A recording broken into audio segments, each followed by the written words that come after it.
Hardware एवं software अपने पढ़ेंगे आज 4 नंबर टॉपिक हार्डवेयर और सॉफ्टवेयर। कंप्यूटर सिस्टम कार्य संचालन हेतु 2 भागों में बंटा होता है। कितने भागों में? 2 भागों में। भाग कौन कौन से? एक तो हार्डवेयर होते हैं, एक सॉफ्टवेयर होते हैं। सॉफ्टवेयर जैसे विंडो हो गया, वो एक सॉफ्टवेयर है। हार्डवेयर जैसे मॉनिटर हो गया, सीपीयू हो गया, माउस हो गया, रैम हो गई, ये सब हार्डवेयर में आते हैं। ठीक है। कंप्यूटर 2 भागों में। हार्डवेयर जो भौतिक रूप से विद्यमान हो, जो चीज़ भौतिक रूप से उपलब्ध हो, जैसे इनपुट डिवाइस माउस हो गया, कीबोर्ड हो गया, आउटपुट डिवाइस हो गई, स्टोरेज डिवाइस हो गई जैसे रैम रोम, ये हो गया। सॉफ्टवेयर क्या होते हैं? भौतिक रूप से उपलब्ध नहीं होते, अपने सामने नहीं होते। Software operating system, Microsoft office, web browser, ये सॉफ्टवेयर में आते हैं। कंप्यूटर हार्डवेयर, कंप्यूटर के भौतिक रूप से विद्यमान भाग हार्डवेयर कहलाते हैं। भौतिक भागों को हार्डवेयर कहा जाता है। हार्डवेयर को भौतिक रूप से स्पर्श कर सकते हैं, आप टच कर सकते हैं। अर्थात कंप्यूटर के वे सभी भाग जिन्हें हम देख, सुन और छू सकते हैं हार्डवेयर कहलाते हैं। जैसे input device, output device, processing device, memory device इत्यादि। Keyboard, mouse, printer, monitor, processor, hard disk, ये आदि हार्डवेयर के उदाहरण हैं, हार्डवेयर डिवाइस के। सीपीयू भी एक हार्डवेयर डिवाइस होता है जिसके द्वारा डाटा को प्रोसेस किया जाता है। ये सब हार्डवेयर है, चित्र में दिखाए गए जो कंप्यूटर हार्डवेयर डिवाइस को ऑपरेट करने के लिए निर्देशों के एक सेट की, कंप्यूटर सॉफ्टवेयर की बात हो रही है। हार्डवेयर डिवाइस को ऑपरेट यानी कि जो हार्डवेयर है उनको चलाने के लिए निर्देशों का एक सेट की आवश्यकता होती है, जिसे अपने प्रोग्राम कहते हैं। और अनेक प्रोग्राम मिलकर के एक सॉफ्टवेयर बन जाता है। अर्थात निर्देशों के समूह को प्रोग्राम कहा जाता है और प्रोग्रामों के समूह को क्या कहते हैं? अपने सॉफ्टवेयर कह सकते हैं उसको। कंप्यूटर प्रोग्राम को लिखने एवं परीक्षण करने वाला व्यक्ति यानी कि उनको बनाने वाला व्यक्ति प्रोग्रामर कहलाता है। सॉफ्टवेयर के द्वारा ही किसी हार्डवेयर को यह बताया जाता है कि उसे कौन सा ऑपरेशन कार्य करना है और कैसे करना है, कब करना है। यानी कि कमांड सॉफ्टवेयर ही देगा हार्डवेयर को। हार्डवेयर जो काम कर रहा है ना, वो सॉफ्टवेयर के बदौलत ही कर रहा है। और सॉफ्टवेयर हैं वो अमूर्त होते हैं, मतलब जिन्हें हम छू नहीं सकते, उनको महसूस नहीं कर सकते। अर्थात सॉफ्टवेयर को भौतिक रूप से आप स्पर्श नहीं कर सकते। कंप्यूटर, मोबाइल आदि में सभी कार्य सॉफ्टवेयर के द्वारा ही क्रियान्वित एग्जीक्यूट होते हैं। हार्डवेयर व सॉफ्टवेयर एक दूसरे के पूरक हैं, यानी कि एक के बिना दूसरे का काम नहीं चल सकता। हार्डवेयर एवं सॉफ्टवेयर के बीच में संचार स्थापित करने की प्रक्रिया को इंटरफेस कहते हैं। इन दोनों के बीच में जो सामंजस्य होता है उसे इंटरफेस कहते हैं। सॉफ्टवेयर का प्राथमिक उद्देश्य डाटा को सूचना में परिवर्तित करना होता है। सभी सॉफ्टवेयर डिजिटल एवं इलेक्ट्रॉनिक रूप में होते हैं। सॉफ्टवेयर को देख व सुन सकते हैं, लेकिन भौतिक रूप से आप टच नहीं कर सकते, उसको छू नहीं सकते।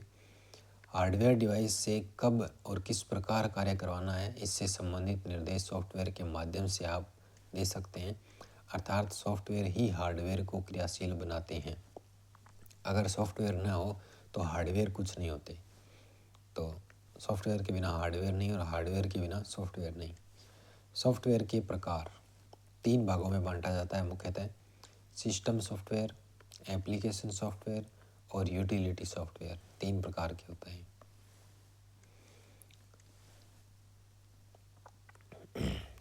हार्डवेयर, सिस्टम सॉफ्टवेयर हार्डवेयर का नियंत्रण, एप्लीकेशन सॉफ्टवेयर विशेष कार्य संपन्न करवाना, उपयोगकर्ता यूजर। सॉफ्टवेयर का वर्गीकरण।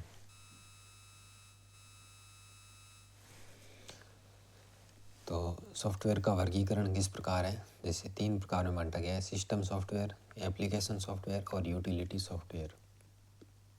सिस्टम सॉफ्टवेयर में आपका एक तो ऑपरेटिंग सिस्टम यानी कि विंडो आ गई, एक ड्राइवर्स आ गई डिवाइस के, एक कंप्यूटर की जो लैंग्वेज होती है वो आ गई, एक लैंग्वेज ट्रांसलेटर आ गई, वो इसमें आते हैं। एप्लीकेशन सॉफ्टवेयर जो स्वतंत्र होते हैं, जैसे माइक्रोसॉफ्ट ऑफिस हो गया, वर्ड प्रोसेसर हो गया, स्प्रेडशीट हो गई, मीडिया प्लेयर हो गया, फोटोशॉप हो गया, अकाउंट सॉफ्टवेयर हो गया, डेटाबेस सॉफ्टवेयर हो गया, वेब ब्राउज़र हो गया। यूटिलिटी में एंटीवायरस हो गया, डिस्क डीफ्रेगमेंट, डिस्क क्लीनअप, ये यूटिलिटी में आते हैं।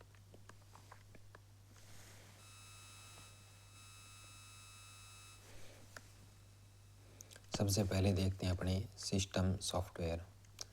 सिस्टम सॉफ्टवेयर प्रोग्रामों का एक ऐसा समूह है जो कंप्यूटर सिस्टम को कार्य करने के योग्य बनाता है, मतलब कंप्यूटर को काम करने के लिए योग्य बनाता है। कंप्यूटर सिस्टम के मूलभूत कार्य संपन्न करता है जो जरूरी है। कंप्यूटर पर किसी प्रोग्राम के क्रियान्वयन, एग्जीक्यूशन एवं कंप्यूटर के संचालन हेतु सिस्टम सॉफ्टवेयर आवश्यक होते हैं। सिस्टम सॉफ्टवेयर को अन्य सॉफ्टवेयर का आधार कहा जाता है, क्योंकि जब तक सिस्टम रन नहीं होगा ना, तब तक कोई दूसरा सॉफ्टवेयर चल ही नहीं पाएगा। क्योंकि एप्लीकेशन सॉफ्टवेयर को कार्य करने का वातावरण है ना, जो एनवायरनमेंट है और पृष्ठभूमि है, वो सिस्टम सॉफ्टवेयर ही उपलब्ध कराते हैं। जैसे विंडो है ना, अगर विंडो ही नहीं है कंप्यूटर में तो अपने कोई काम नहीं कर सकते। सिस्टम सॉफ्टवेयर के माध्यम से ही कंप्यूटर में अन्य सॉफ्टवेयर को बनाया और चलाया जा सकता है। सिस्टम सॉफ्टवेयर को कंप्यूटर सिस्टम के लिए आवश्यक सॉफ्टवेयर कहा जाता है, क्योंकि यह सॉफ्टवेयर कंप्यूटर सिस्टम का इस प्रकार संचालन करता है कि उस पर एप्लीकेशन सॉफ्टवेयर है वो रन हो सके। सिस्टम सॉफ्टवेयर के कार्य क्या क्या होते हैं? Major functions of system software: computer के विभिन्न पेरिफेरल डिवाइस का समन्वय एवं नियंत्रण करना, जैसे माउस, कीबोर्ड, ये सब हो गए ना, बाहर से जोड़ रखे हैं अपने, उनको कंट्रोल और उनके बीच में सामंजस्य बैठाता है वो सिस्टम सॉफ्टवेयर ही बैठाता है। कंप्यूटर सिस्टम में input output, memory, processor, peripheral device, विभिन्न हार्डवेयर संसाधनों का नियंत्रण, समन्वय एवं अधिकतम उपयोग को सुनिश्चित करने का कार्य वो सिस्टम सॉफ्टवेयर करता है। उपयोगकर्ता, यूजर, एप्लीकेशन सॉफ्टवेयर और हार्डवेयर के मध्यस्थ का कार्य करता है। हार्डवेयर और एप्लीकेशन सॉफ्टवेयर के मध्य यूजर, एप्लीकेशन सॉफ्टवेयर और हार्डवेयर, इन तीनों के मध्यस्थ का कार्य सिस्टम सॉफ्टवेयर करता है। सिस्टम सॉफ्टवेयर के उदाहरण जैसे डोस हो गया, एक विंडोज़ हो गया, एक लाइनक्स हो गया, एक यूनिक्स हो गया, मैकिन्टॉश हो गया। सिस्टम सॉफ्टवेयर में निम्नलिखित प्रोग्राम सम्मिलित होते हैं। कौन कौन से? जैसे ऑपरेटिंग सिस्टम, विंडो हो गई, पूरी विंडो, और प्रोग्रामिंग लैंग्वेज हो गई, भाषा अनुवादक हो गए, लैंग्वेज ट्रांसलेटर हो गए, यूटिलिटी प्रोग्राम हो गए, डिवाइस ड्राइवर हो गए, ये सब सिस्टम सॉफ्टवेयर में आता है। यूटिलिटी सॉफ्टवेयर अलग है, ये यूटिलिटी प्रोग्राम है।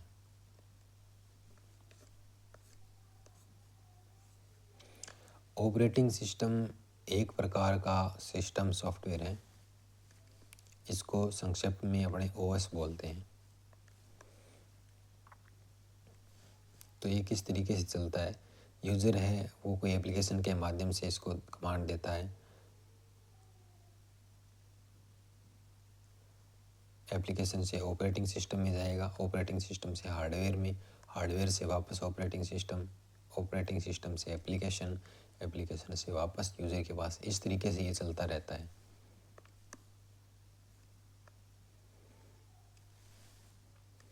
ऑपरेटिंग सिस्टम विशेष प्रकार के प्रोग्रामों का समूह है जो कंप्यूटर के विभिन्न रिसोर्सेज को मैनेज करने हेतु कंप्यूटर सिस्टम के सभी ऑपरेशन को क्रियान्वित करने हेतु प्रयुक्त होता है।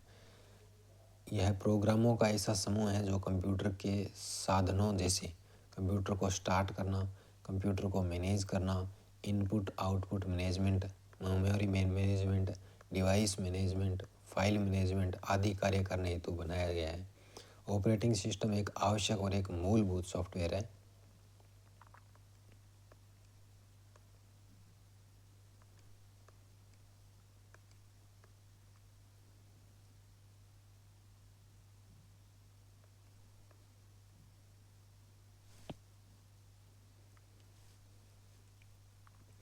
जो कंप्यूटर सिस्टम के सभी कार्यों का संचालन एवं नियंत्रण करता है।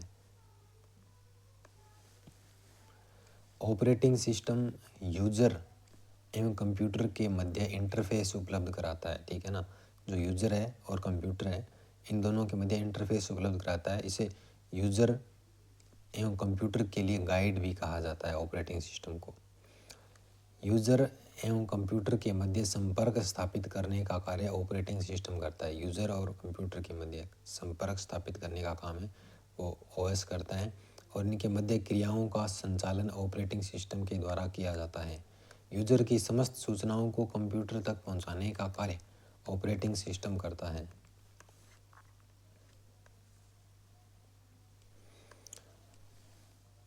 ऑपरेटिंग सिस्टम यूज़र हार्डवेयर और एप्लीकेशन सॉफ्टवेयर के मध्य कड़ी, ब्रिज, पुल, सेतु के रूप में काम करता है। यूज़र हो गया, हार्डवेयर हो गया और एप्लीकेशन सॉफ्टवेयर हो गया, इनके मध्य ब्रिज, पुल, सेतु के रूप में काम करता है operating system. Operating system user के दिए निर्देश डाटा को मशीनी भाषा में बदलते हैं, फिर प्रोसेस के पश्चात परिणाम को पुनः यूज़र के समझने योग्य भाषा में वापस बदल देता है। बीच में जो कोडिंग होती है वो भी हो जाती है।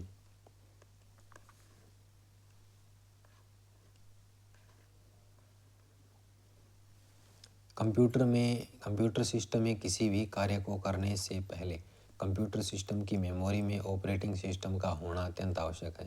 यानी कि कंप्यूटर में कोई काम करने से पहले विंडो का होना बहुत आवश्यक है।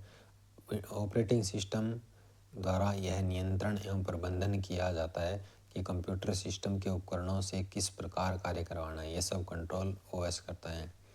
यह एप्लीकेशन सॉफ्टवेयर को चलाने हेतु प्लेटफॉर्म उपलब्ध कराता है। इसके बिना कोई एप्लीकेशन सॉफ्टवेयर है वो रन भी नहीं होगा। MS window, Unix, Linux, Android OS, Mac OS आदि ऑपरेटिंग सिस्टम के उदाहरण हैं। MS window, Unix, Linux, Android OS, Mac OS आदि ऑपरेटिंग सिस्टम के उदाहरण होते हैं। ऑपरेटिंग सिस्टम के प्रकार। ऑपरेटिंग सिस्टम को निम्न अनुसार वर्गीकृत किया गया है। काम के आधार पर, यूज़र इंटरफेस के आधार पर, यूज़र उपयोग के आधार पर। 3 भागों में बांटा गया है। काम के आधार पर विंडो के प्रकार। पहला है काम के आधार में सबसे पहला है batch of processing operating system, batch OS। इस प्रकार के ऑपरेटिंग सिस्टम में एक समान कार्य को बैच या ग्रुप के रूप में पूरा किया जाता है। जैसे मान लीजिए 100 फोटो है, 100 फोटो को एक जैसा क्रॉप करना है तो पूरा बैच होगा एक। इसे तो बैच मॉनिटर सॉफ्टवेयर प्रयुक्त होता है। यह ऑपरेटिंग सिस्टम एक समय में एक ही कार्य करता है। इस प्रकार के ऑपरेटिंग सिस्टम में यूज़र को अपने दूसरे कार्य के लिए तब तक इंतज़ार करना पड़ता है जब तक यूज़र द्वारा दिया गया पहला काम पूरा नहीं हो जाता। एक जैसा ही काम चलेगा। किसी जॉब की प्रोसेसिंग फेल हो जाने पर बैच की बाकी जॉब को अज्ञात समय तक प्रतीक्षा करनी होती है।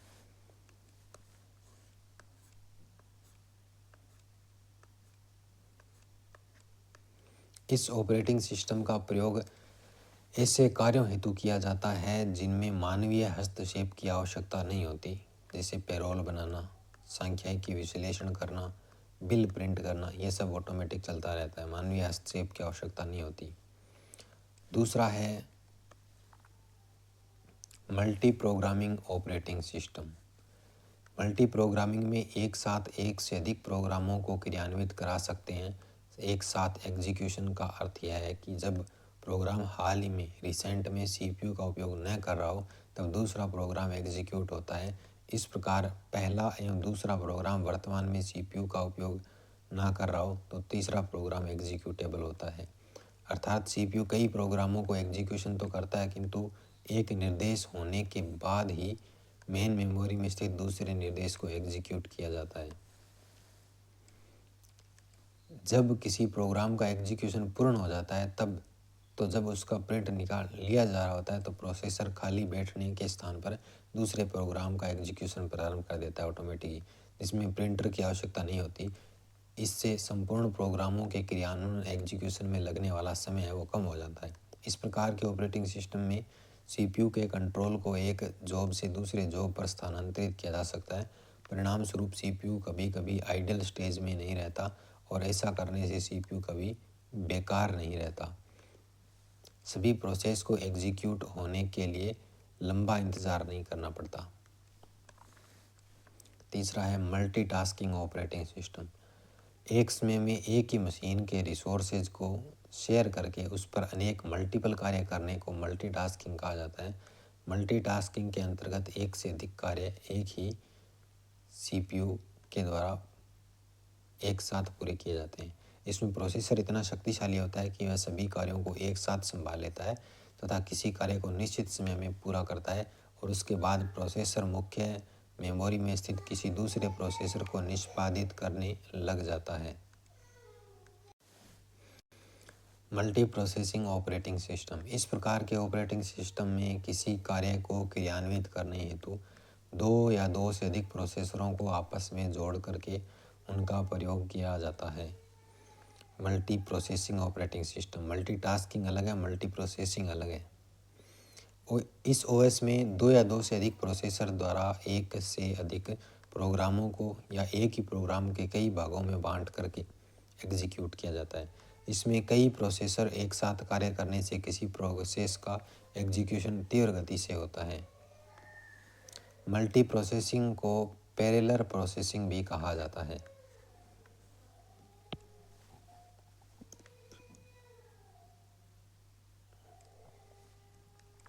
Time sharing operating system.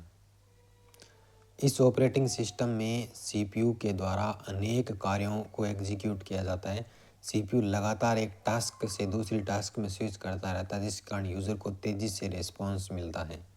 उदाहरणतः एक यूज़र ए है और एक यूज़र बी है। दोनों यूज़र को किसी कमांड को एग्जीक्यूट करने के लिए एक क्वांटम टाइम प्रदान कर दिया जाता है। जब यूज़र कमांड देता है तो कुछ सेकंड के रिस्पॉन्स में ही उनके कमांड को एग्जीक्यूट कर लिया जाता है, क्योंकि सीपीयू ने यूज़र के ऑपरेशन के लिए शेड्यूलिंग की होती है और इस ओएस में क्विक रिस्पॉन्स मिलता है। सीपीयू का आइडियल समय कम रहता है।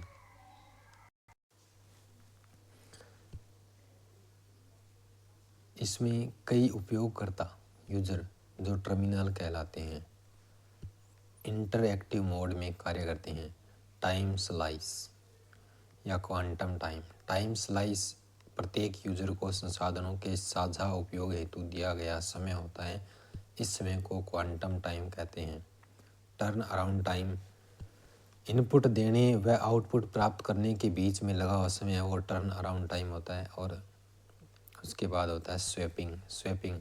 इस प्रकार के ऑपरेटिंग सिस्टम में मुख्य मेमोरी में कई प्रोग्राम एक साथ उपस्थित रहते हैं। मेमोरी के सही उपयोग के लिए प्रोग्राम का वो हिस्सा ही मुख्य मेमोरी में रखा जाता है जो प्रोग्राम के क्रियान्वयन हेतु जरूरी हो।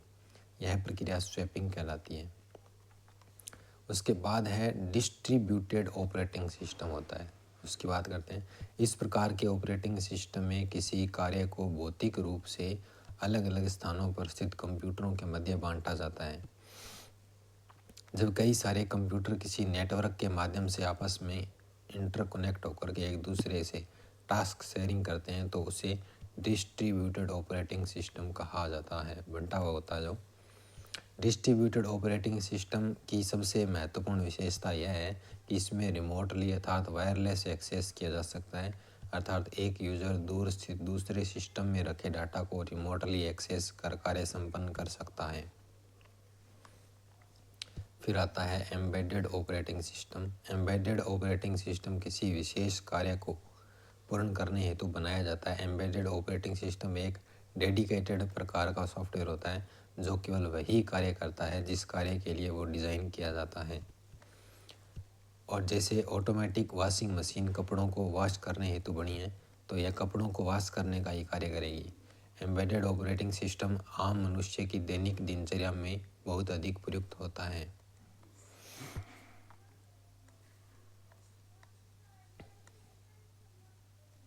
जैसे स्मार्ट घड़ी हो गई, ऑटोमेटेड वॉशिंग मशीन हो गई, डिजिटल कैमरा हो गया, वीडियो गेम कंसोल हो गया, डीवीडी प्लेयर हो गया, प्रिंटर हो गया आदि में एम्बेडेड ऑपरेटिंग सिस्टम ही प्रयुक्त होता है। एम्बेडेड सिस्टम का हार्डवेयर माइक्रो कंट्रोलर पर आधारित होता है। यह छोटी चिप होती है जो सीपीयू की तरह कार्य करती है। इसमें input output device processor, memory आदि शामिल होते हैं। रियल टाइम ऑपरेटिंग सिस्टम, उसके बाद है रियल टाइम ऑपरेटिंग सिस्टम जो फिक्स टाइम पर काम करता है। रियल टाइम ऑपरेटिंग सिस्टम एक ऐसा ऑपरेटिंग सिस्टम होता है जो कि न केवल कंप्यूटर द्वारा एग्जीक्यूट किए गए परिणाम को निर्धारित करता है, बल्कि एक निश्चित बताए गए समय में डेडलाइन दे देता है और उसी में त्वरित परिणाम प्रदान करता है। इस तरह के सिस्टम अधिक मात्रा वाले हार्डवेयर और सॉफ्टवेयर का उपयोग करते हैं।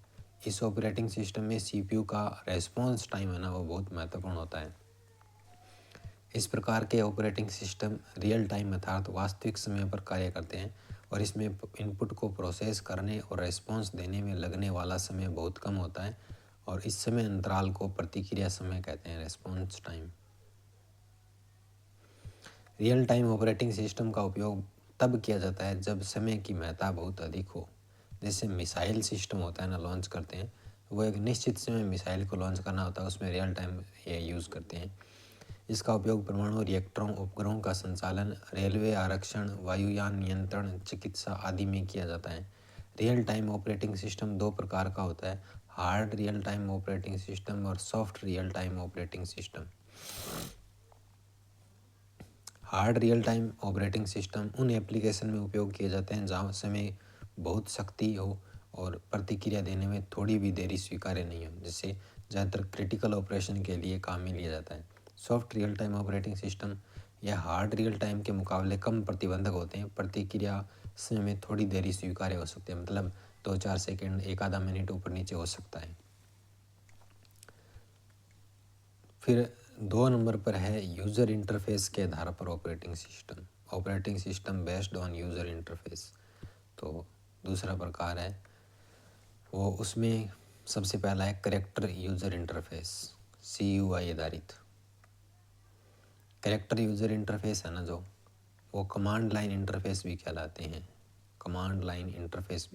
इस प्रकार के ऑपरेटिंग सिस्टम में सभी कार्य एवं निर्देश करेक्टर या कमांड के रूप में दिए जाते हैं। इस प्रकार के ऑपरेटिंग सिस्टम में कार्य करने के लिए यूज़र का तकनीकी रूप से दक्ष होना आवश्यक है, क्योंकि इसमें किसी भी प्रोग्राम को करते समय उस प्रोग्राम से संबंधित कमांड और निर्देश होती है ना, वो अपने को याद रखनी पड़ती है। जैसे CMD में काम करते हैं ना, वैसे करती है। उदाहरण जैसे MS-DOS हो गया, माइक्रोसॉफ्ट डिस्क ऑपरेटिंग सिस्टम, उसमें इसका यूज़ होता है। उसके बाद दूसरा है ग्राफिकल यूज़र इंटरफेस, GUI आधारित।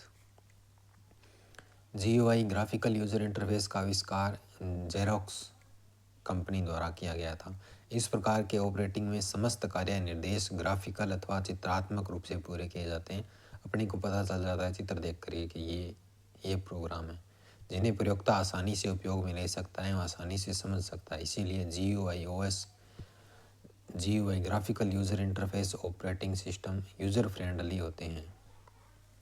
1980 के दशक में विभिन्न शोध कार्यों से जेरोक्स कॉरपोरेशन द्वारा GUI विकसित किया गया और इसके अनुसार हाथ में पकड़े जाने वाले किसी संकेतक साधन जैसे माउस चित्रों के माध्यम से कंप्यूटर के साथ संवाद करना कहीं अधिक सरल है। जेरोक्स कंपनी ने GUI की सुविधा के साथ जेरोक्स स्टार नामक कंप्यूटर विकसित किया।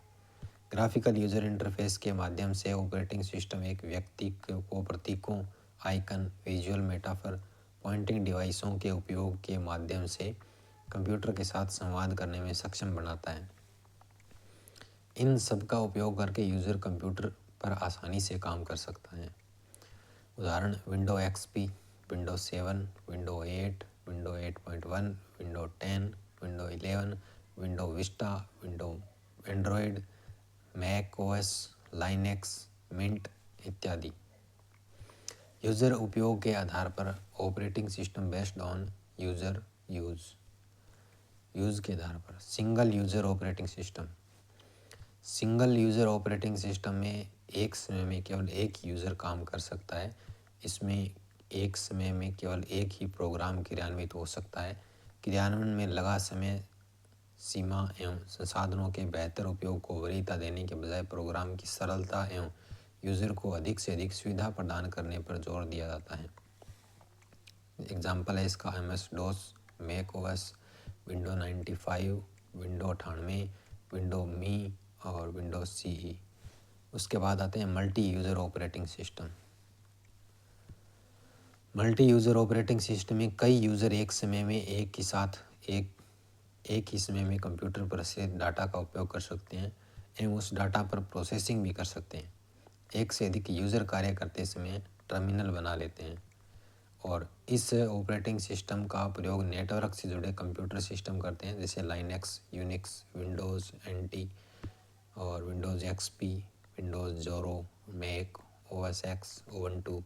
ये क्या है, मल्टी यूज़र ऑपरेटिंग सिस्टम है। इनमें अति महत्वपूर्ण नोट, विंडोज़ के version Windows 1.0, Windows 2.0, Windows 3.0, Windows 95, Windows 98, Windows Me, Windows CE आदि सिंगल यूज़र ऑपरेटिंग सिस्टम है, जबकि Windows NT, Windows 2000, Windows XP, Windows Vista, Windows 7, Windows 8, Windows 10 ये मल्टी यूज़र ऑपरेटिंग सिस्टम है।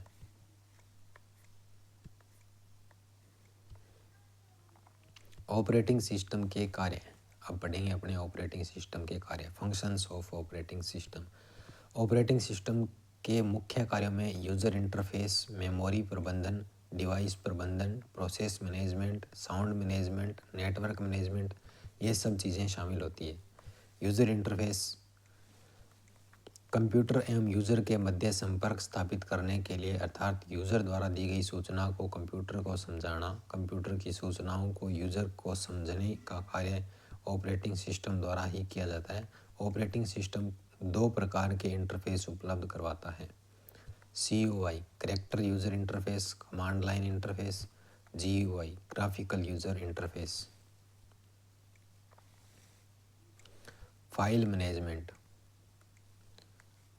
कंप्यूटर में किसी file को किस नाम से एवं मेमोरी की कौन सी डायरेक्टरी में स्टोर करना है, ये काम करता है।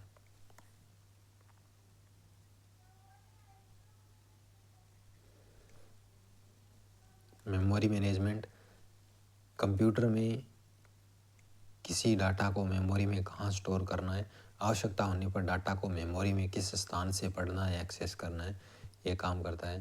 प्रोसेस मैनेजमेंट, इसके अंतर्गत यह निर्धारित किया जाता है कि किसी प्रोग्राम के द्वारा कार्य को करने के लिए प्रोसेसर को कितना समय देना है और यह कार्य कैसे करना है, ये सब डिसाइड करता है। यदि कंप्यूटर में एक से अधिक प्रोसेस चल रहे हैं तो उन सभी प्रोसेस को पूरा करने हेतु CPU एवं अन्य डिवाइस का मैनेजमेंट प्रोसेस मैनेजमेंट द्वारा ही किया जाता है। किसी इनपुट डिवाइस द्वारा दिए गए इनपुट डाटा को मेमोरी में सही स्थान पर स्टोर करना, इनपुट किए गए डेटा को प्रोसेस करना एवं प्रोसेस के बाद मिलने वाले परिणाम को आउटपुट डिवाइस तक भेजना आदि कार्य ऑपरेटिंग सिस्टम द्वारा ही किए जाते हैं। Graphical user interface, operating system में text, picture, animation, audio, video उपलब्ध होते हैं। नेटवर्क मैनेजमेंट, नेटवर्किंग कंपोनेंट को मैनेज करना। ध्वनि साउंड मैनेजमेंट, ध्वनि आवाज़ आदि को मैनेजमेंट करना, ये सब ऑपरेटिंग सिस्टम के कार्य हैं। ठीक है,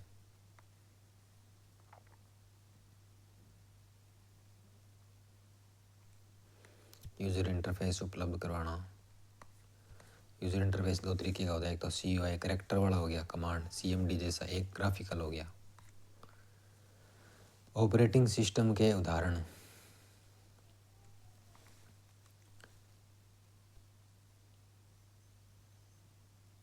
MS DOS की बात करते हैं पहले। कौन सा है MS DOS? Microsoft disk operating system. MS DOS को कमांड लाइन ऑपरेटिंग सिस्टम भी कहा जाता है। ये CMD आधारित है। इस ऑपरेटिंग सिस्टम में दो प्रकार की कमांड होती है। ये CUI आधारित है, दो प्रकार की कमांड होती है। MS DOS के इंटरनल कमांड MS DOS में copy, type, time, date, CLS, DIR, VEN, MD, prompt, VER, vol आदि इंटरनल कमांड है ये इसकी। MS DOS के एक्सटर्नल कमांड जैसे MS DOS में backup, check disk, disk copy, format, xcopy, label, tree, backup, एक्सस्टोर आदि ये एक्सटर्नल कमांड है। डोस को कॉन्फ़िगर करने एवं डिवाइस ड्राइवरों को लोड करने हेतु कॉन्फ़िगर कीज़ का प्रयोग होता है। कॉन्फ़िगरीज इसका प्रयोग करते हैं, CONFIGHYS का प्रयोग होता है। यह एक सिंगल यूज़र एवं character command line user interface आधारित ऑपरेटिंग सिस्टम है। एक तो सिंगल यूज़र है, एक CMD आधारित है।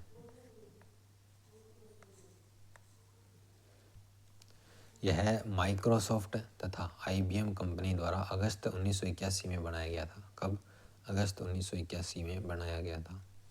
यह पर्सनल कंप्यूटर में स्थित माइक्रोसॉफ्ट का प्रथम ऑपरेटिंग सिस्टम है। पर्सनल कंप्यूटर में स्थित माइक्रोसॉफ्ट का पहला ऑपरेटिंग सिस्टम है ये। MS DOS हो गया, उसके बाद आता है Linux operating system. Linux operating यह एक ओपन सोर्स सॉफ्टवेयर है जिसका लिनक्स का विकास लिनक्स टोरवाल्ड्स ने किया था। इसका पहला संस्करण 91 में आया था, वो 81 में आया था। MS DOS ये 91 में आया था। लिनक्स मल्टी यूज़र, मल्टीटास्किंग और मल्टी प्रोसेसिंग सॉफ्टवेयर है। लिनक्स का विकास यूनिक्स ऑपरेटिंग सिस्टम से हुआ है। यह एक मल्टी यूज़र ऑपरेटिंग सिस्टम है। लिनक्स के 3 मुख्य भाग होते हैं, कर्नेल, सिस्टम लाइब्रेरी और सिस्टम यूटिलिटी। 3 चीज़ें होती है, 3 मुख्य भाग होते हैं। लिनक्स की पहचान चिन्ह है वो शुभंकर अथवा प्रतीक है, वो एक पेंगुइन है, ठीक है। टॉक्स नाम की पेंगुइन होती है, द टॉक्स पेंगुइन। उसके बाद तीसरा है यूनिक्स ऑपरेटिंग सिस्टम। इसका विकास 1969 में कैन, रेन, थॉम्पसन एवं डेनिस रिच्ची एवं एट बेल प्रयोगशाला के कर्मचारियों के द्वारा किया गया। यह सर्वप्रथम असेंबली भाषा में, यूनिक्स असेंबली भाषा में लिखा गया, लेकिन 1973 में दोबारा C प्रोग्रामिंग भाषा में इसको बनाया गया या लिखा गया। लाइनेक्स एक प्रकार का ओपन सोर्स सॉफ्टवेयर है, जबकि यूनिक्स एक प्रोप्राइटरी सॉफ्टवेयर है जिसे फ्री एवं ओपन सोर्स के रूप में प्रयुक्त किया जा सकता है। Macintosh operating system Macintosh operating system, इसको मैक बोलते हैं शॉर्ट में। Macintosh operating system Apple company द्वारा बनाया गया और मैकिन्टोश ऑपरेटिंग सिस्टम 24 जनवरी 1984 को आया था। मैकिन्टोश व्यापारिक रूप से सफल पहला PC था जिसमें कमांड लाइन इंटरफेस के बजाय ग्राफिकल यूज़र इंटरफेस उपलब्ध करवाया गया था। मैकिन्टोश सिंगल यूज़र एवं ग्राफिकल यूज़र इंटरफेस पर आधारित अधिक सिक्योर ऑपरेटिंग सिस्टम होता है। एंड्रॉयड, उसके बाद में आता है एंड्रॉयड ऑपरेटिंग सिस्टम। एंड्रॉयड एक open source software operating system है जो टच स्क्रीन मोबाइल फ़ोन हेतु विकसित किया गया था।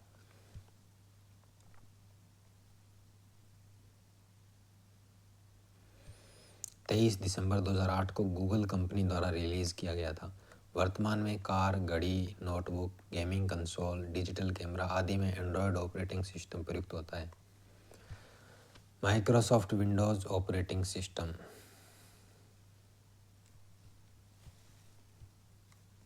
वर्तमान में प्रयुक्त कंप्यूटर, लैपटॉप, डेस्कटॉप आदि में प्रमुख रूप से विंडोज़ ऑपरेटिंग सिस्टम का प्रयोग होता है। विंडोज़ एक GUI ग्राफिकल यूज़र इंटरफेस आधारित ऑपरेटिंग सिस्टम है जिसका विकास माइक्रोसॉफ्ट कॉरपोरेशन द्वारा किया गया। माइक्रोसॉफ्ट कॉरपोरेशन एक सॉफ्टवेयर बनाने वाली कंपनी है जिसकी स्थापना 4 अप्रैल 1975 को बिल गेट्स एवं पॉल एलन के द्वारा की गई थी।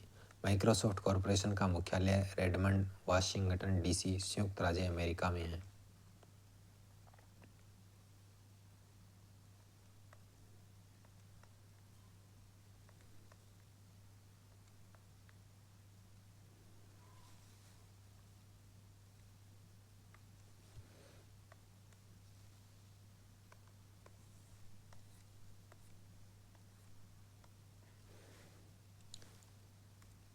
वर्तमान में माइक्रोसॉफ्ट कॉरपोरेशन के CEO मुख्य कार्यकारी अधिकारी सत्य नडेला है। विंडोज़ ऑपरेटिंग सिस्टम की प्रमुख विशेषताएं या गुणधर्म निम्नलिखित हैं। एक तो ये GUI ग्राफिकल यूज़र इंटरफेस पर आधारित है, एक हार्डवेयर को सपोर्ट करता है, यूज़र फ्रेंडली भी है और मल्टीटास्किंग कर सकता है। ये प्लग और प्ले है, ये प्लग एंड प्ले। विंडोज़ का इतिहास एवं विकास क्रम।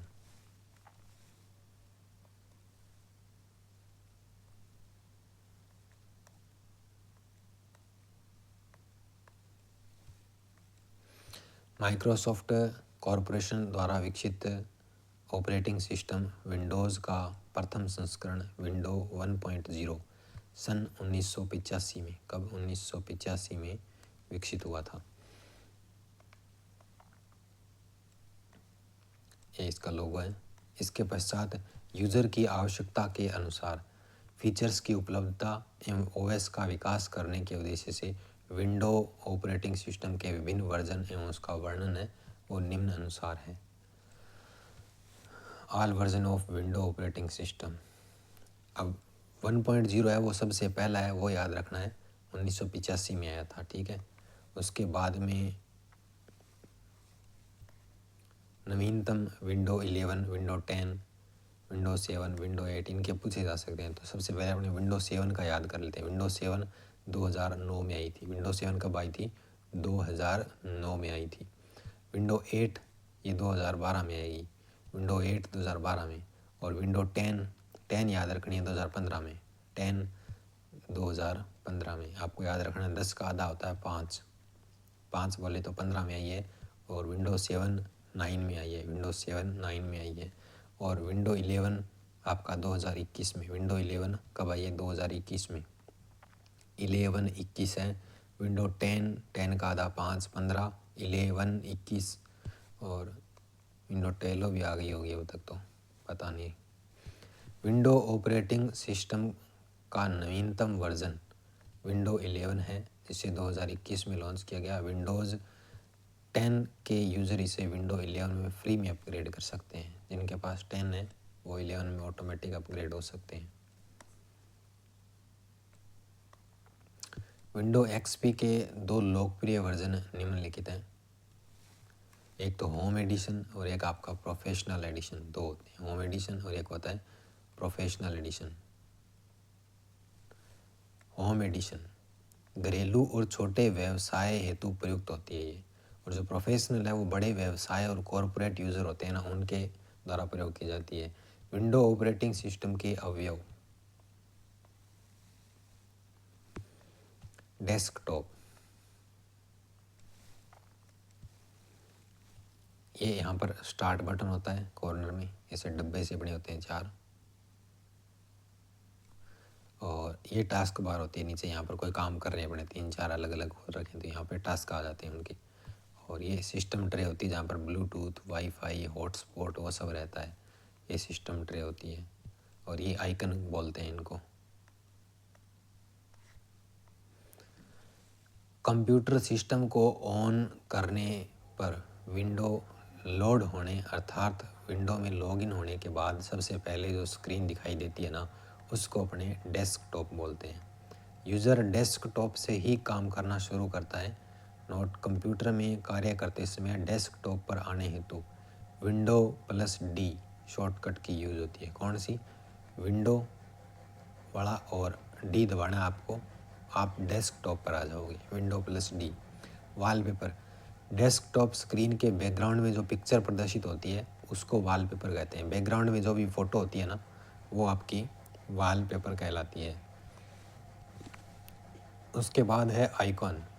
कंप्यूटर डेस्कटॉप पर किसी फाइल डॉक्यूमेंट या एप्लीकेशन को छोटे छोटे ग्राफिकल ऑब्जेक्ट द्वारा दर्शाया होता है। जैसे रिसाइकिल बिन है, उसको ऐसे डब्बे से में दर्शाया होता है जैसे कचरा पेटी हो, तो वो आइकन कहलाते हैं। आइकन किसी फाइल या डॉक्यूमेंट की पहचान आसानी से हो जाए इसीलिए दिए होते हैं आइकन।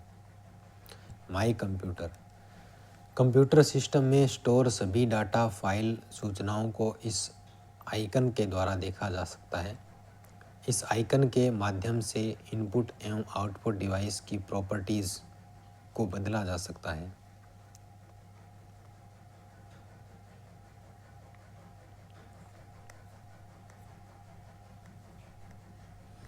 माई डॉक्यूमेंट, कंप्यूटर सिस्टम के किसी भी प्रोग्राम में कार्य करते समय उस प्रोग्राम में बनने वाली फाइल बाय डिफ़ॉल्ट कहाँ जाती है? माई डॉक्यूमेंट्स में से होती है। मेन्यू, किसी भी प्रोग्राम में जो ऑप्शन या विकल्पों की जो सूची दिखाई देती है उनको मेनू कहते हैं। कंप्यूटर सिस्टम में उपलब्ध प्रोग्रामों एवं विभिन्न एप्लीकेशन की सूची इंस्टॉल्ड प्रोग्राम की लिस्ट को चेक करने पर दिखती है, मेन्यू कहलाती है वो। स्क्रीन सेवर, जब कंप्यूटर ऑन तो रहता है लेकिन अधिक समय तक इस पर कोई काम नहीं करते हैं तो कंप्यूटर में एक ही चित्र आते रहते हैं। इससे कंप्यूटर का फोकस एक स्थान पर केंद्रित रहने से कंप्यूटर स्क्रीन को जलने का खतरा रहता है। इनसे बचने के लिए कंप्यूटर में ऐसी चलती फिरती आकृतियाँ जो कंप्यूटर के फोकस को चेंज करती है तथा कंप्यूटर को सुरक्षा प्रदान करती है वह स्क्रीन सेवर कहलाती है। स्क्रीन सेवर कंप्यूटर की स्क्रीन को ब्लैंक कर देता है। रिसाइकिल बिन, यह कंप्यूटर में एक ऐसा फोल्डर होता है जो अस्थायी टेम्परेरी तौर पर डिलीट की गई फाइलों या फोल्डरों को वो इकट्ठा कर लेता है। किसी भी फाइल को डिलीट की सहायता से डिलीट करने पर वह अस्थायी रूप से डिलीट होकर के रिसाइकिल बिन में स्टोर हो जाती है। रिसाइकिल बिन से फाइल को वापस कंप्यूटर में लाने हेतु रीस्टोर कमांड का प्रयोग किया जाता है। यदि फाइल को शिफ्ट प्लस डिलीट कुंजी द्वारा डिलीट किया जाता है तो फाइल रिसाइकिल बिन में स्टोर ना होकर के स्थायी रूप से परमानेंटली रूप से कंप्यूटर से डिलीट हो जाती है। कंप्यूटर से अस्थायी तौर पर जो फाइल डिलीट होकर के रिसाइकिल बिन में स्टोर होती है वो कंप्यूटर मेमोरी का स्पेस ही प्रयोग करती है।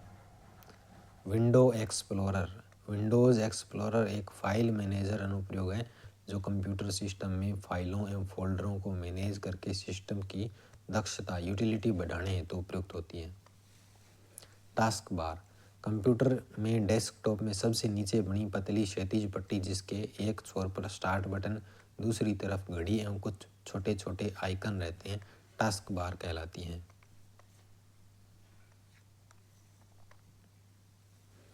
टास्क बार में लेफ्ट साइड में स्टार्ट या विंडोज़ बटन एवं राइट साइड में सिस्टम ट्रे पर दिनांक, समय, नेटवर्क साइन, वॉल्यूम साइन ये सब प्रदर्शित होता है। अधिकांश उपयोग में आने वाले प्रोग्राम टास्क बार द्वारा त्वरित एक्सेस किए जा सकते हैं। Note, status bar task bar के तुरंत ऊपर स्थित बार है जो प्रोग्राम की, डॉक्यूमेंट की, पेज की, पैराग्राफ, शब्द आदि की संख्या का स्टेटस बताता है, वो स्टेटस बार होता है। सिस्टम ट्रे, कंप्यूटर सिस्टम के बैकग्राउंड में रन हो रहे प्रोग्राम को होल्ड करके रखने के लिए जो आइकन होते हैं जैसे दिनांक, समय, इनके पास अनेक आइकन होते हैं। उस संपूर्ण एरिया को सिस्टम ट्रे कहा जाता है। यहाँ पर होती है सिस्टम ट्रे।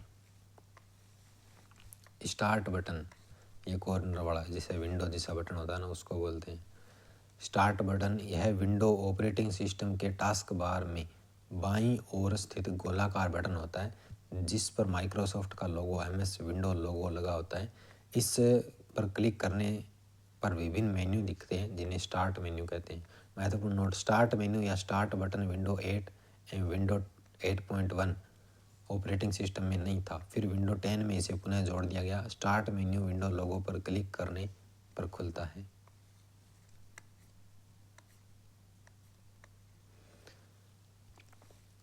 स्टार्ट मेन्यू या स्टार्ट बटन द्वारा यूज़र कंप्यूटर में स्थित किसी भी फाइल, फोल्डर, प्रोग्राम को खोल सकता है। स्टार्ट बटन पर उपलब्ध विकल्प, एक तो शट डाउन का होता है कंप्यूटर को बंद करने हेतु, रीस्टार्ट का होता है कंप्यूटर को बंद करके दोबारा चालू करने हेतु, स्लीप का होता है यूज़र कंप्यूटर पर कार्य नहीं कर रहा हो तब बिजली बचाने के लिए स्लीप, स्विच यूज़र, एक यूज़र अकाउंट से दूसरे यूज़र अकाउंट में जाने हेतु, लॉग ऑफ, वर्तमान में कार्य कर रहे करंटली यूज़र सेशन को बंद करता है, लॉग ऑफ। हाइबरनेट, प्रोग्राम की वर्तमान स्थिति को हार्ड डिस्क में सेव करने हेतु। कंट्रोल पैनल, 9 नंबर पर, कंट्रोल पैनल माइक्रोसॉफ्ट विंडो का एक प्रशासनिक घटक है जो सिस्टम सेटिंग एवं प्रशासनिक उपकरणों को देखने एवं बदलने, इंस्टॉल अनइंस्टॉल करने की क्षमता रखता है। विंडो 10 में कंट्रोल पैनल को सेटिंग नाम से जाना जाता है। विंडो 10 में सेटिंग नाम से जानते हैं कंट्रोल पैनल को। कंट्रोल पैनल में यूज़र हार्डवेयर, सॉफ्टवेयर प्रोग्राम को add, remove, font setting, system security setting, network internet setting, network sharing centre, keyboard, mouse, firewall, भाषा, साउंड, डिवाइस एवं printer, display, program feature, trouble shoot, प्रशासनिक tool, action centre, user account आदि setting को manage एवं उनमें बदलाव कर सकता है। हेल्प एंड सपोर्ट, इनके माध्यम से विंडोज़ से संबंधित ऑनलाइन एवं ऑफलाइन सहायता ली जा सकती है। सर्च, इसके माध्यम से कंप्यूटर सिस्टम में स्टोर फाइल, फोल्डर आदि को सर्च किया जा सकता है। रन, इसके माध्यम से किसी प्रोग्राम का नाम, लोकेशन या रन कमांड टाइप करके प्रोग्राम को ओपन किया जा सकता है।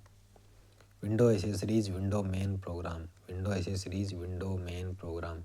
नोटपैड, ये एक साधारण टेक्स्ट एडिटर प्रोग्राम होता है जिसमें बनने वाली फाइल को टेक्स्ट एक्सटेंशन के साथ सेव किया जाता है। नोटपैड का रन कमांड नोटपैड .exe ये होता है। फिर वर्डपैड, यह एक वर्ड प्रोसेसर प्रोग्राम होता है। इसमें किए जाने वाले कार्यों में लिखे गए शब्दों को बोल्ड, इटैलिक, अंडरलाइन करना, शब्दों का रंग बदलना, शब्दों के साथ पेज में पिक्चर इंसर्ट करना आदि है। वर्डपैड में बनने वाली फाइल का extension .rtf rich text format होता है। वर्डपैड का रन कमांड क्या है? write/wordpad.exe होता है। पेंट, इस प्रोग्राम के द्वारा किसी पिक्चर को एडिट किया जा सकता है, कोई चित्राकृति बनाई जा सकती है। पेंट प्रोग्राम का उपयोग करके किसी भी पिक्चर का फॉर्मेट बदला जा सकता है। विंडोज़ मीडिया प्लेयर, इस प्रोग्राम के माध्यम से ऑडियो एवं वीडियो फाइल को चलाया जाता है। कैलकुलेटर, इसके माध्यम से सामान्य वैज्ञानिक गणनाएं की जाती है।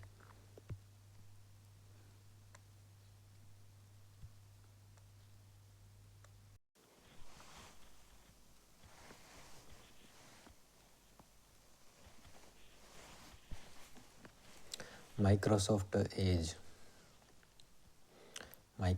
एज विंडोज़ ऑपरेटिंग सिस्टम का default built in web browser है। अपने विंडो इंस्टॉल करते हैं ना, तो ये माइक्रोसॉफ्ट एज अपने आप फ्री फोकट में अंदर आता है।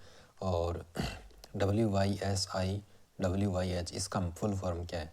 तो इसका अर्थ होता है what you see in is what you get.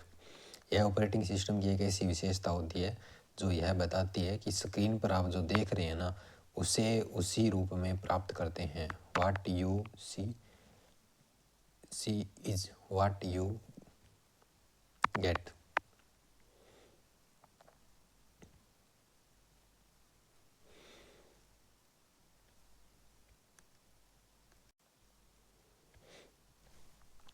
Cortana window operating system का व्यक्तिगत सहायक पर्सनल असिस्टेंट होता है। ये जैसे अपने मोबाइल में पर्सनल असिस्टेंट होता है, उसी तरीके से यह एक प्रकार का voice powered personal assistant program है जिसके द्वारा विंडो ऑपरेटिंग सिस्टम में आवाज़ के रूप में आप इनपुट दे सकते हैं और कोई भी चीज़ सर्च कर सकते हैं। तो ये एक तरीके का वॉइस असिस्टेंट है। Mobile phone, smartphone operating system, जिस प्रकार कंप्यूटर सिस्टम को संचालित करने के लिए ऑपरेटिंग सिस्टम प्रयोग करते हैं ना, ठीक उसी तरीके से स्मार्टफोन, टैबलेट, इनमें भी ऐसा ही कुछ सिस्टम होता है, ऑपरेटिंग सिस्टम का प्रयोग किया जाता है और अलग अलग होते हैं। जैसे एंड्रॉयड है तो ज़्यादातर एंड्रॉयड वर्जन यूज़ किया जाता है। एंड्रॉयड मोबाइल ऑपरेटिंग सिस्टम का पहला वर्जन एंड्रॉयड 1.0 गूगल कंपनी के द्वारा बनाया गया था। 2008 में लॉन्च किया गया था।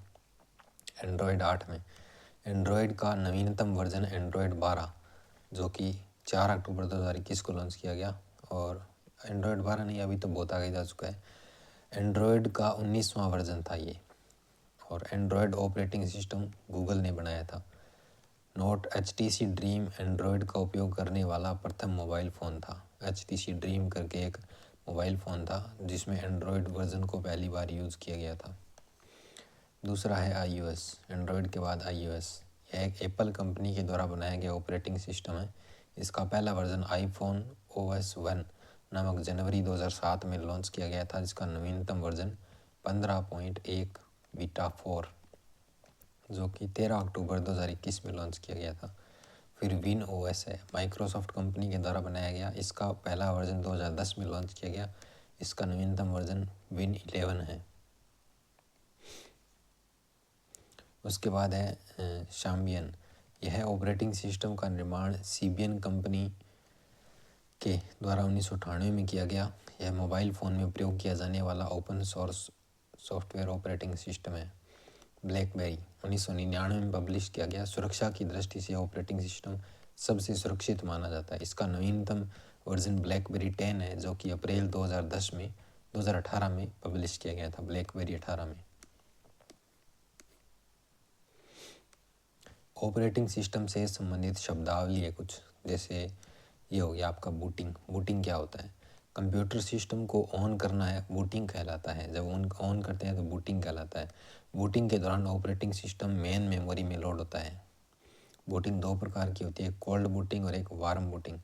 जब किसी पावर ऑफ बंद कंप्यूटर को ऑन करते हैं तो वो कोल्ड बूटिंग, क्योंकि वो ठंडा होता है कंप्यूटर। और जब किसी पावर ऑन कंप्यूटर उसको रीस्टार्ट करते हैं तो वो आपका वार्म बूटिंग, यानी कि पहले से गर्म है कंप्यूटर और अब फिर से आप उससे दोबारा चला रहे हैं।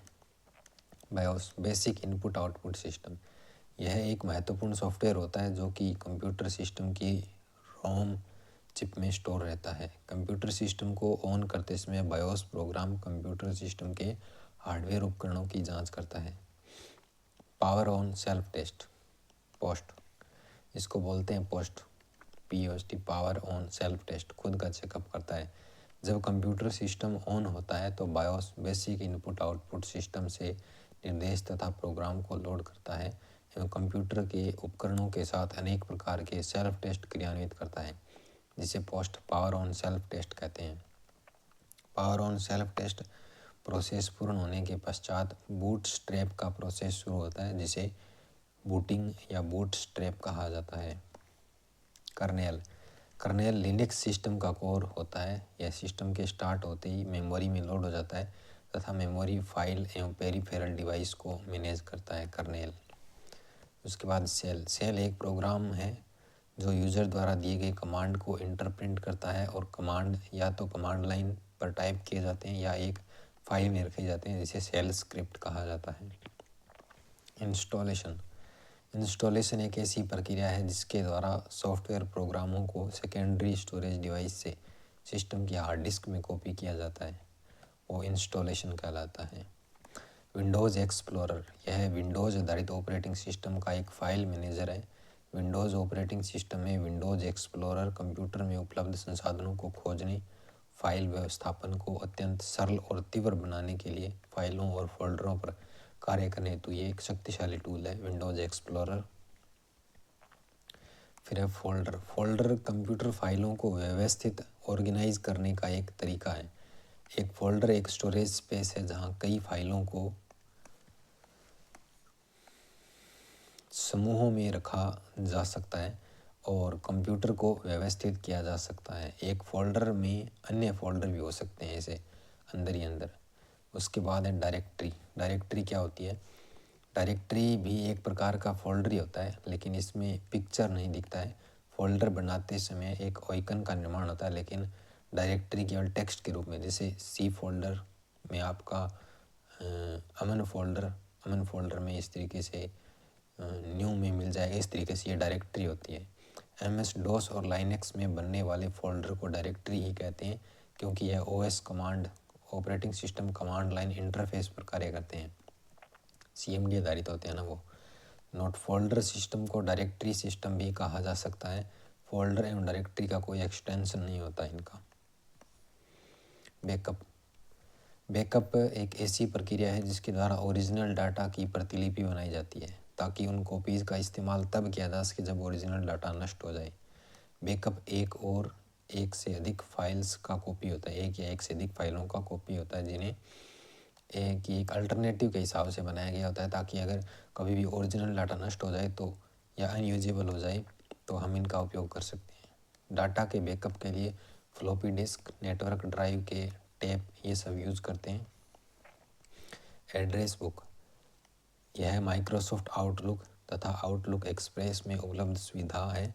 इसे आप अपने संपर्क में आने वाले सभी लोगों के ईमेल पते भर करके स्टोर कर सकते हैं, बाकी सब कभी भी आवश्यकता पड़ने पर उपयोग भी कर सकते हैं। उसके बाद है सिस्टम कॉल। कंप्यूटिंग में सिस्टम कॉल एक ऐसा प्रोग्रामेटिक तरीका है जिसके द्वारा कोई भी कंप्यूटर प्रोग्राम ऑपरेटिंग सिस्टम के कर्नेल से किसी सर्विस का निवेदन करता है, परंतु अर्थात सिस्टम कॉल वह तरीका है जिसका प्रयोग करके कोई प्रोग्राम ऑपरेटिंग सिस्टम से संवाद करता है। System call application program interface API के माध्यम से यूज़र के कार्यों के लिए ऑपरेटिंग सिस्टम की सर्विसेज प्रदान करता है। यह ऑपरेटिंग सिस्टम की सेवाओं की रिक्वेस्ट करने तथा यूज़र लेवल प्रोसेसिंग की अनुमति देने की प्रक्रिया और ऑपरेटिंग सिस्टम के बीच इंटरफेस प्रदान करता है। डिवाइस ड्राइवर कंप्यूटर सिस्टम से किसी डिवाइस को कनेक्ट करके उसके साथ कम्युनिकेशन संचार करने के लिए जो सॉफ्टवेयर कंप्यूटर की मेमोरी में इंस्टॉल किया जाता है उसे डिवाइस ड्राइवर कहा जाता है। जैसे यदि किसी प्रिंटर को कंप्यूटर सिस्टम से कनेक्ट करना हो तो उस प्रिंटर से संबंधित सॉफ्टवेयर कंप्यूटर की मेमोरी में इंस्टॉल करना पड़ेगा, नहीं तो उससे संबंधित कोई भी कमांड उस डिवाइस तक नहीं पहुंच पाएगा।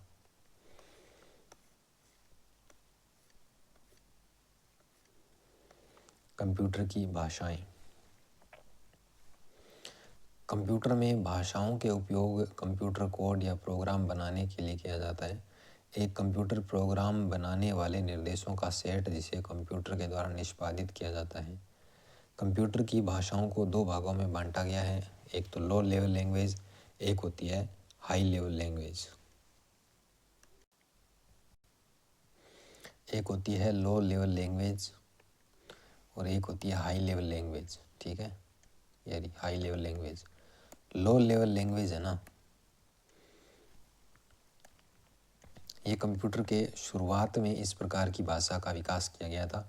इसमें भी दो प्रकार की होती है, एक तो मशीनी लैंग्वेज और एक होती है असेंबली। लो लेवल लैंग्वेज में दो लैंग्वेज आती है, मशीनी और असेंबली। MA दो आती है, लो मशीनी और असेंबली। लो से आपको याद रखना है, लो लेवल लैंग्वेज, मशीनी और असेंबली। मशीनी लैंग्वेज, मशीनी भाषा कंप्यूटर सिस्टम की प्रथम भाषा मशीनी भाषा है। कंप्यूटर की प्राकृतिक भाषा मशीनी लैंग्वेज को कहा जाता है। मशीनी भाषा को बाइनरी भाषा भी कहते हैं।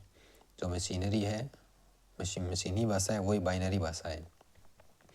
मशीनी भाषा में केवल दो अक्षर, कोड या अंक प्रयोग करते हैं, जैसे 0 और 1 है, ये दो।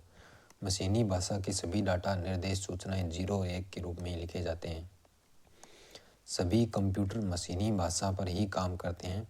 मशीनी भाषा एक ऐसी भाषा होती है जिसके लिए कंप्यूटर सिस्टम को किसी भी प्रकार के अनुवादक प्रोग्राम की आवश्यकता नहीं होती, क्योंकि मशीनी भाषा के सभी कोड वैसे ही होते हैं जिस कोड को कंप्यूटर सिस्टम सीधे सीधे समझता है। मशीनी भाषा के कोड के उदाहरण ये इस तरीके के होते हैं, देख सकते हैं। इनको बाद में अंदर चेंज कर लिया जाता है, बाद में यूज़र के लिए भी वापस चेंज कर दिया जाता है। दूसरी होती है असेंबली भाषा। मशीनी भाषा के कोड को समझना, लिखना और याद करना बहुत ही कठिन कार्य था। इसलिए कंप्यूटर वैज्ञानिकों ने एक नई भाषा बनाई जिसमें 0 और 1 के स्थान पर अंक और सिंबल, अक्षर, इनका प्रयोग किया जाता था। इसमें प्रोग्रामिंग करना मशीनी भाषा से आसान है। इस प्रकार की भाषा में अंग्रेजी भाषा के शब्दों को छोटे शब्दों के रूप में प्रयोग किया गया, जैसे एडिशन के लिए ADD, सब्सट्रैक्शन के लिए सब, मूव के लिए मूव, जंप के लिए JMP। इस तरीके के ये शॉर्टकट कीज़ है वो यूज़ की गई। असेंबली भाषा को सिंबॉलिक, चिन्हात्मक भाषा भी कहा जाता है। असेंबली भाषा के कोड को निमोनिक्स कहा जाता है।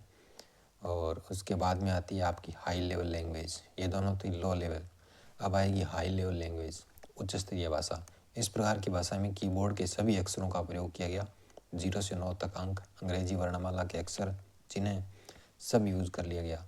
इस प्रकार की कंप्यूटर भाषा की कोडिंग सामान्य अंग्रेजी भाषा के समान होती है। हाई लेवल भाषा के कोड को सोर्स कोड कहते हैं। उच्च स्तरीय भाषा के अनेक उदाहरण हैं जिनमें मुख्य भाषाओं का विवरण है वो निम्न अनुसार है। हाई लेवल लैंग्वेज में आपके आती है फोर्ट्रॉन, फॉर्मूला ट्रांसलेशन पूरा नाम इसका, 1957, गणित के क्षेत्र में उपयोगी है ये। और एक आती है एल्गोरिथमिक लैंग्वेज, 1958, विज्ञान के क्षेत्र में उपयोगी है ये। और एक आती है आपकी लिस्ट प्रोसेसिंग, लिसप, 1958, आर्टिफिशियल इंटेलिजेंसी के लिए काम आती है लिसप।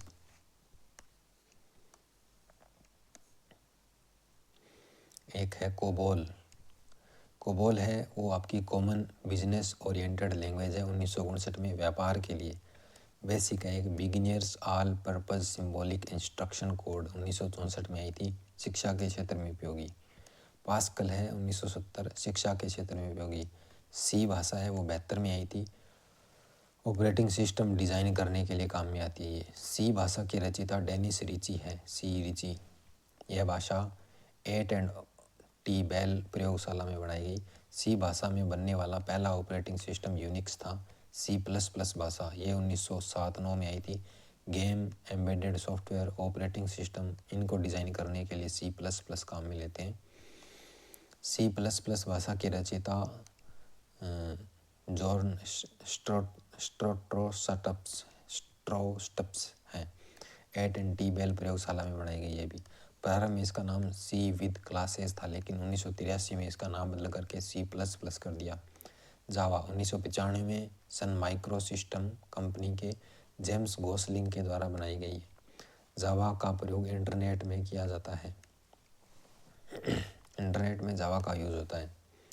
अन्य उच्च स्तरीय भाषाओं में आपकी एक तो आरपीजी हो गई, रिपोर्ट प्रोग्राम जनरेटर, एक लोगो हो गई, लैंग्वेज ऑफ ग्राफिक्स ओरिएंटेड, एक पायलट हो गई, प्रोग्राम्ड इंस्ट्रक्शन लर्निंग और टीचिंग, एक सी शार्प हो गई, एक snowball steering oriented symbolic language 1968, एक प्रोलॉग हो गई 1972।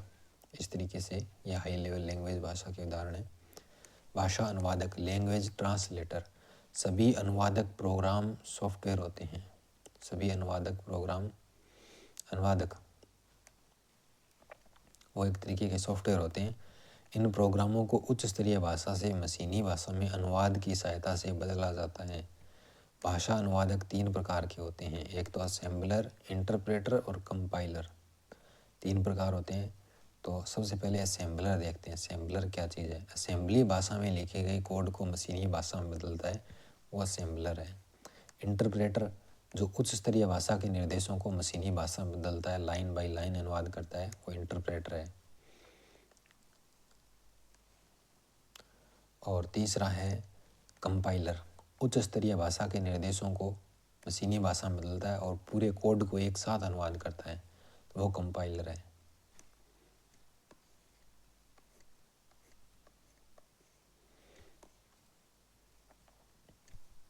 अनुप्रयोग सॉफ्टवेयर,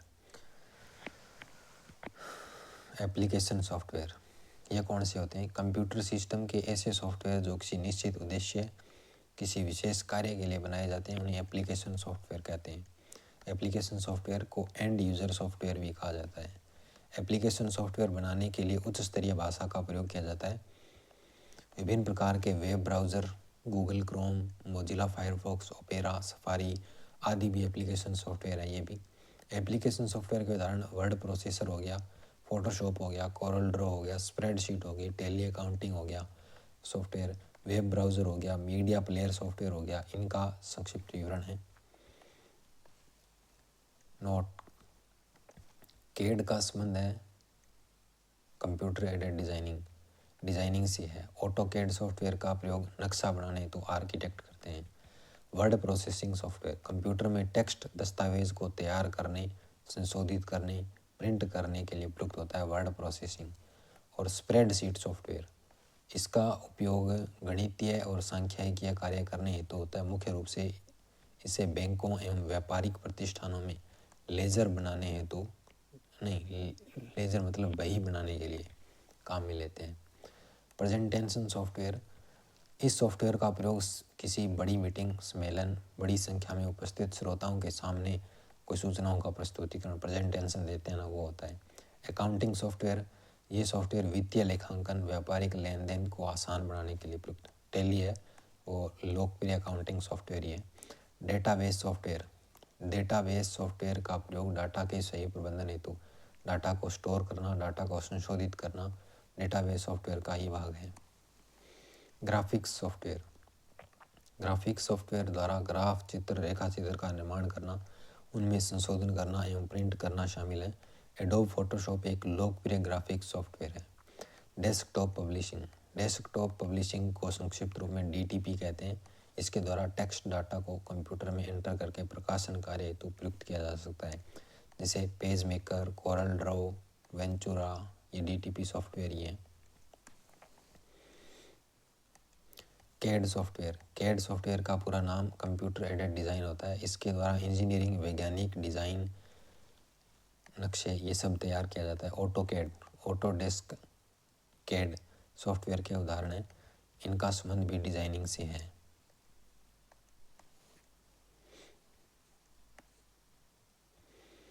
फिर आते हैं यूटिलिटी सॉफ्टवेयर।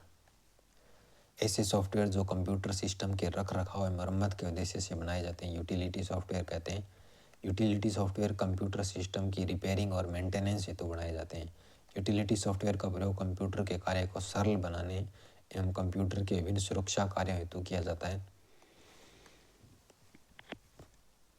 यूटिलिटी सॉफ्टवेयर छोटे छोटे प्रोग्राम होते हैं जो कंप्यूटर की कार्य क्षमता में वृद्धि करते हैं। यूटिलिटी सॉफ्टवेयर कंप्यूटर को उचित ढंग से कॉन्फ़िगर करने, एनालाइज करने, मेंटेन करने, ट्रबल शूटिंग करने हेतु उपयुक्त होता है। जैसे एंटीवायरस हो गया, बैकअप हो गया, फाइल मैनेजमेंट हो गया आदि यूटिलिटी सॉफ्टवेयर है ये। मुख्य रूप से प्रयुक्त यूटिलिटी सॉफ्टवेयर निम्नलिखित हैं। जैसे एंटीवायरस है सबसे पहला। एंटीवायरस है वो क्या करता है, वायरस को ढूंढ करके उसे कंप्यूटर की मेमोरी से हटाता है, अर्थात एंटीवायरस के द्वारा वायरस को निष्क्रिय किया जाता है। एंटीवायरस के उदाहरण में नॉर्टन, क्विकिल, अवीरा, K7, कैस्पर्स ये सब हैं।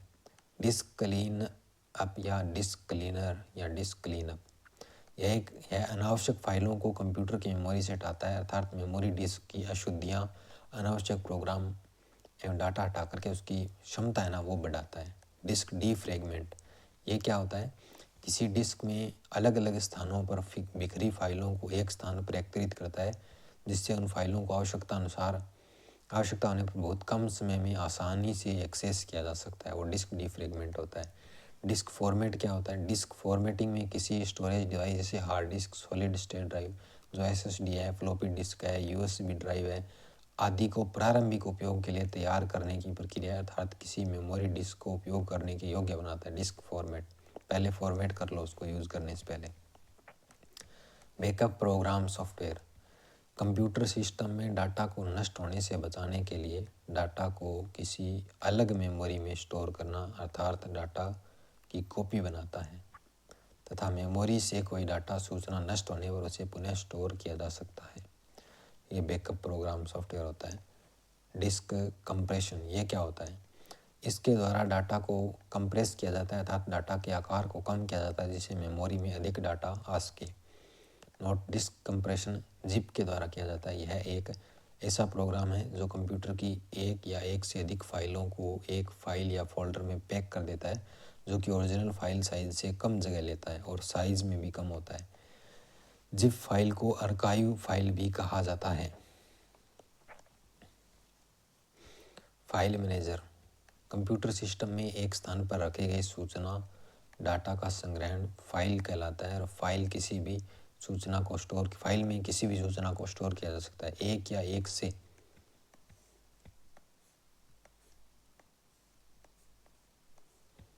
अधिक फाइलों को एक स्थान पर एक फोल्डर में स्टोर किया जा सकता है। फाइल मैनेजर एक ऐसा सॉफ्टवेयर है जो फाइल एवं फोल्डर के प्रबंधन हेतु बनाया गया है, अर्थात फाइलों एवं फोल्डरों को सही प्रकार से व्यवस्थित करने हेतु फाइल मैनेजर प्रयुक्त होता है ताकि मेमोरी का अनावश्यक प्रयोग न हो।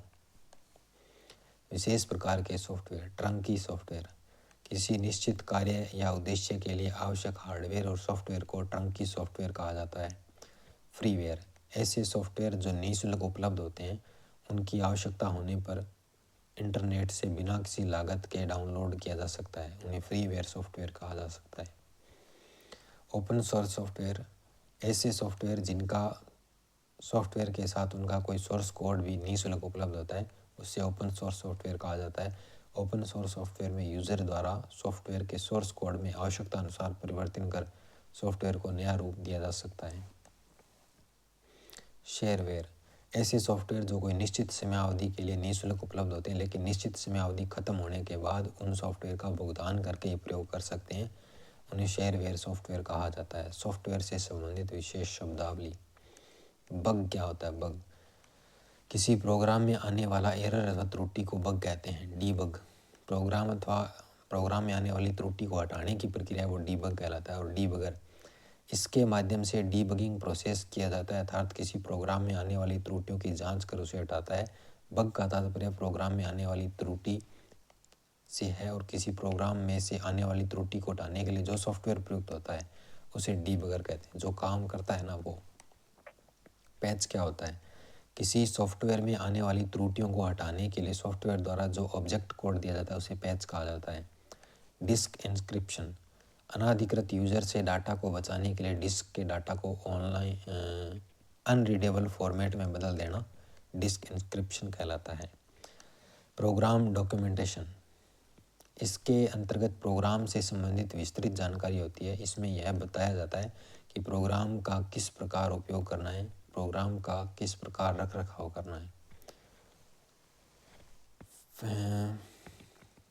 फैच एग्जीक्यूशन चक्र, ये क्या होता है? इसमें डाटा पर कार्य करने तथा डाटा का उपयोग करने तक का स्टेप होता है। फैच, प्रोसेसर रैम से डाटा पढ़ करके अपने आंतरिक मेमोरी में स्टोर करता है, वो फैच करना होता है। डिकोडर, डिकोडर एक ऐसा लॉजिकल परिपथ है जो इनपुट में दिए गए किसी संकेतों की पहचान कर अन्य संकेतों में परिवर्तन करता है। एग्जीक्यूट, इसके अंतर्गत डाटा पर प्राप्त निर्देशों के अनुसार प्रोसेस कर परिणाम को प्रदर्शित किया जाता है। Full form AI, artificial intelligence, ALGOL, algorithm language, algorithmic language, AT&T, American telephone and telegram, और BASIC, beginners all purpose symbolic instruction code, BASIC, beginners all purpose symbolic instruction code.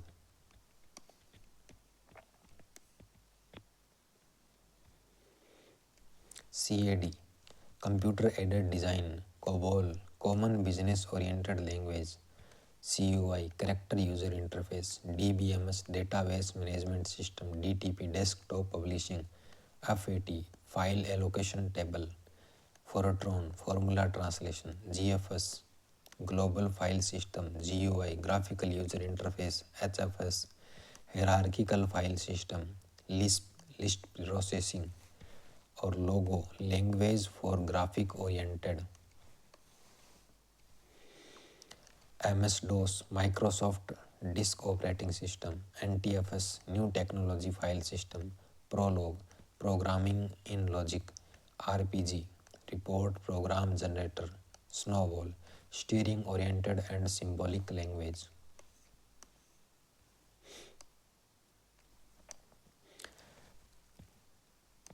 Computer में WIMP विस्तृत रूप से Windows icon menu pointer को व्यक्त करता है। WIMP computer में दिनांक व समय डेस्कटॉप स्क्रीन के टास्क बार के दाईं ओर सिस्टम ट्रे पर स्थित होता है। निर्देशों के समूह को प्रोग्राम कहा जाता है और प्रोग्रामों के समूह को सॉफ्टवेयर कहते हैं। किसी प्रोग्राम में बार बार प्रयोग किए जाने वाले प्रोग्राम को सब रूटीन प्रोग्राम कहते हैं। 3D डिज़ाइनिंग में ऑटोकैड का प्रयोग होता है और लोट्स 1, 2, 3, VCalc, गूगल शीट आदि स्प्रेडशीट एप्लीकेशन सॉफ्टवेयर हैं। टैली का प्रयोग लेखा कार्य यानी कि अकाउंटिंग वर्क के लिए करते हैं। किसी प्रोग्राम में विभिन्न कथनों की पुनरावृत्ति स्टेटमेंट लूपिंग कहलाती है।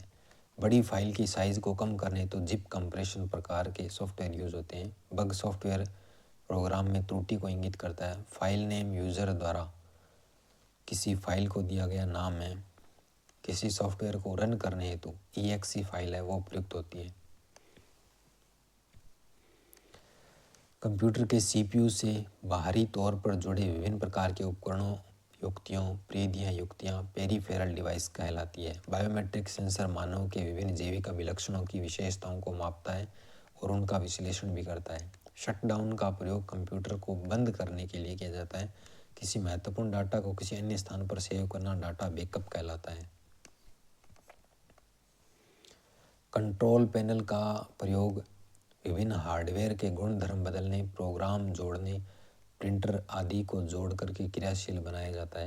ऑपरेटिंग सिस्टम में प्रत्येक यूजर के बीच संसाधनों को शेयर करने के लिए कुछ समय बाद दिया जाता है उसे टाइम स्लाइस या क्वांटम टाइम कहा जाता है।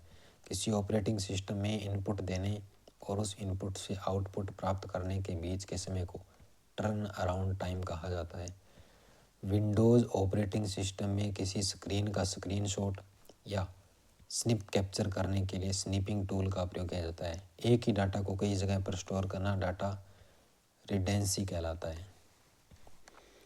मेन्यू कंप्यूटर सिस्टम में प्रोग्रामों की सूची को मेन्यू कहते हैं। ओपन सोर्स सॉफ्टवेयर निःशुल्क, जबकि शेयरवेयर निश्चित अवधि पश्चात भुगतान करके प्रयोग में लिए जाते हैं। सभी सॉफ्टवेयरों का बेस सिस्टम सॉफ्टवेयर होता है। यूटिलिटी प्रोग्राम कंप्यूटर की प्रोसेसिंग स्पीड बढ़ाते हैं। डीबीएमएस डाटा को तेज़ी से एक्सेस एवं मैनेज करने हेतु उपयुक्त होता है। किसी सॉफ्टवेयर के उपयोग हेतु यूज़र को मिली निर्देशिका को यूज़र मैनुअल कहा जाता है। माइक्रोसॉफ्ट एज विंडोज़ 10 में इंटरनेट एक्सप्लोरर वेब ब्राउज़र को माइक्रोसॉफ्ट एज वेब ब्राउज़र के रूप में परिवर्तित किया गया। विंडोज़ 10 का default web browser Microsoft Edge होता है। विंडोज स्टोर का आइकन टास्क बार पर होता है। इसके माध्यम से वीडियो गेम्स ऐप को डाउनलोड कर सकते हैं। कोरोटोना ये कोरोटोना को कॉन्फ़िगर करके सर्च बॉक्स के रूप में काम करता है। माइक्रोसॉफ्ट का वॉइस पावर्ड पर्सनल असिस्टेंट को विंडोज़ 10 के साथ लॉन्च किया गया। इसमें यूज़र के द्वारा बोल करके इनपुट दिया जाता है। गूगल नाउ गूगल का और सिरी एप्पल के पर्सनल असिस्टेंट है।